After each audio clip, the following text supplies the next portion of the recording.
بسم اللہ الرحمن الرحیم۔ بسم اللہ الرحمن الرحیم۔ عزیز طلبہ، آج العقیدۃ الواسطیہ کا چوتھا سبق ہم پڑھیں گے، اور اس سبق میں ہم مقدمہ عقیدۃ الواسطیہ کی تکمیل کریں گے۔ گزشتہ سبق میں ہم نے پڑھا تھا کہ بعض علماء نے توحید کی ایک مزید قسم توحید المتابعہ بنائی ہے۔ اس توحید کا مطلب ہے کہ اللہ یعبد اللہ الا بما شرع، کہ اللہ تعالیٰ کی عبادت وہی کی جائے جو شریعت سے ثابت ہے۔ یہ قسم ابن قیم اور طحاویہ کے شارح اور علماء کرام کی ایک دوسری جماعت نے قائم کی ہے، لیکن یہ عموماً یہ قسم توحید الوہیت جو پہلے گزر چکی ہے اس میں ضم کر دی جاتی ہے۔ ہم نے مقدمہ میں پڑھا کہ اشہد ان محمدًا عبدہ ورسولہ، تو اس رسالت کی گواہی سے کیا مراد ہے؟ اس سے مراد یہ ہے کہ یہ مانا جائے کہ رسول اللہ صلی اللہ علیہ وسلم اللہ کی طرف سے مبلغ ہیں، یجب طاعتہ فیما امر، اس بات کا آپ نے حکم دیا ہے اس میں ان کی اطاعت کرنا واجب ہے، وان یصدق بما اخبر، اور جس بات کی رسول اللہ صلی اللہ علیہ وسلم نے خبر دی ہے اس میں آپ کو سچا مانا جائے، وان یجتنب ما نہی عنہ وزجر، اور جس بات سے رسول مکرم صلی اللہ علیہ وسلم نے منع کیا ہے اس سے رک جایا جائے، وَأَلَّا يُعْبَدَ اللَّهُ إِلَّا بِمَا شَرَعَ، اور اللہ تعالیٰ کی عبادت صرف وہ کی جائے جو رسول اللہ صلی اللہ علیہ وسلم نے مشروع قرار دی ہے، او الا بما شرع، جو شریعت سے ثابت ہے۔ یہ 5 چیزیں جمع ہوں تو رسالت کی گواہی مکمل ہوتی ہے۔ اب آتے ہیں نبی اور رسول میں کیا فرق ہے۔ ایک مشہور فرق جو کتابوں میں موجود ہے وہ یہ ہے کہ جس کی طرف وحی کی جائے اور تبلیغ کا حکم ہو وہ رسول ہوتے ہیں، اور جن کی طرف وحی تو ہو لیکن تبلیغ کا حکم نہ ہو وہ نبی ہوتے ہیں۔ لیکن یہاں ایک اشکال ہے کہ وحی تو آگے لوگوں کو پہنچانے کے لیے ہوتی ہے، اندر رکھنے کے لیے تھوڑی ہوتی ہے۔ اس اشکال کو محققین نے تسلیم نہیں کیا۔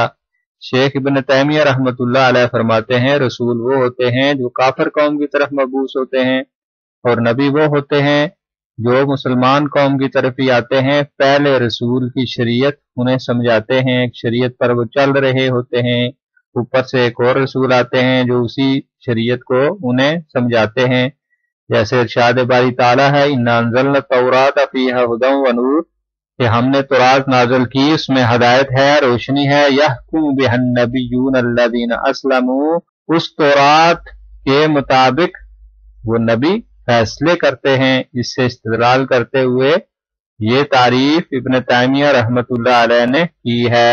عزیز طلبہ، اب آتے ہیں فرقہ ناجیہ کی طرف۔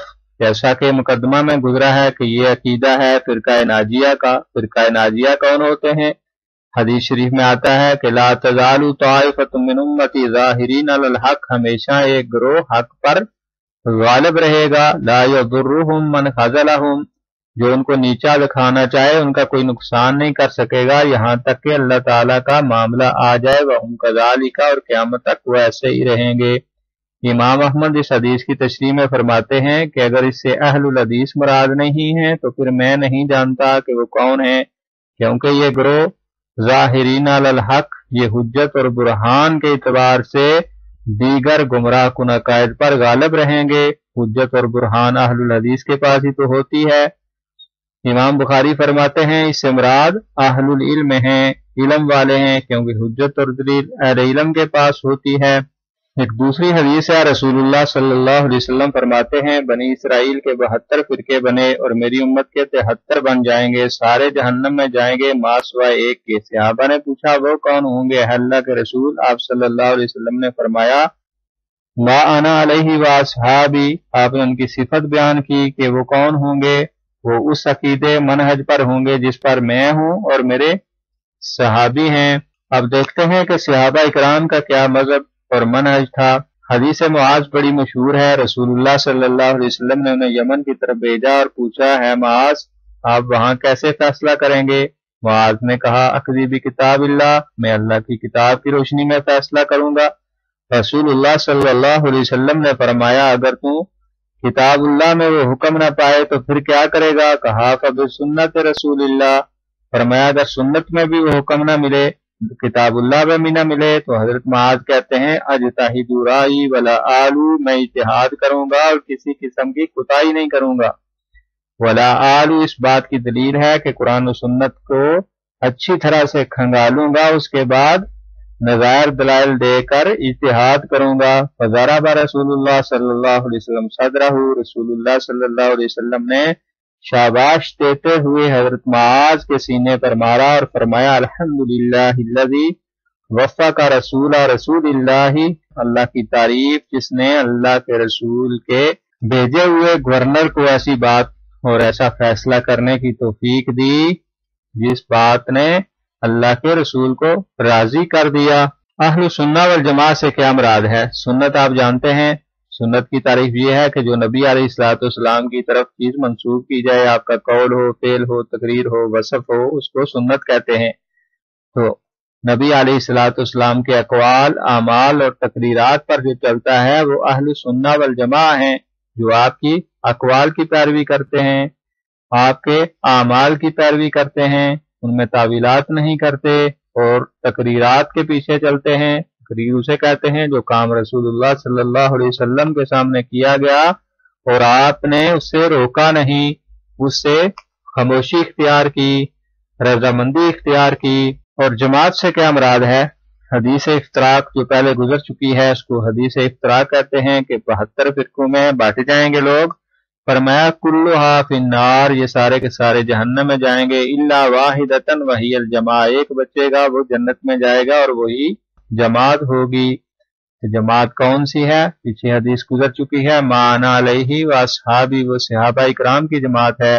تو اہل سنہ والجماعت سے یہ مراد ہے وہ لوگ جو سنت پر چلتے ہیں، نبی صلی اللہ علیہ وسلم کے قول فعل تقریر پر چلتے ہیں اور جماعت صحابہ والا عقیدہ اور منہج رکھتے ہیں، وہ اہل سنہ والجماعت ہیں۔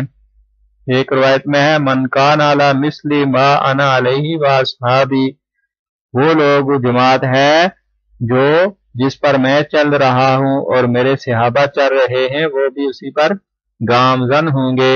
ایک دوسری روایت ہے، اس میں آتا ہے کہ رسول اللہ صلی اللہ علیہ وسلم نے فرمایا من کان علی مثل ما انا علیہ الیوم و اصحابی، یہاں الیوم کا اضافہ ہے، یعنی آج کے دن جس پر میں ہوں اور آج کے دن جس پر میرے اصحابہ ہیں، جو اس پر چلے گا، جو اس پر عمل پیرا ہوگا، جو اس منہج کو تسلیم کرے گا، وہ جماعت ہے جو جنت میں جائے گی۔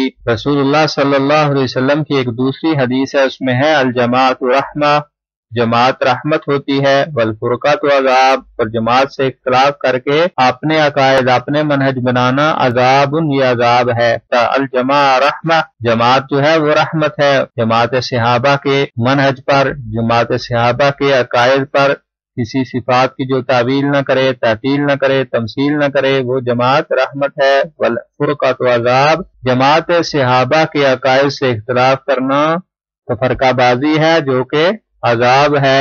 عزیز طلبہ، آج آپ کے سامنے سوال ہیں کہ سلف صالحین سے کیا مراد ہے، اہل سنہ والجماعت کون ہیں، سلف صالحین کے عقائد کی خصوصیات اور فوائد کیا کیا ہیں۔ پھر ملتے ہیں اگلے درس میں۔ السلام علیکم ورحمۃ اللہ وبرکاتہ۔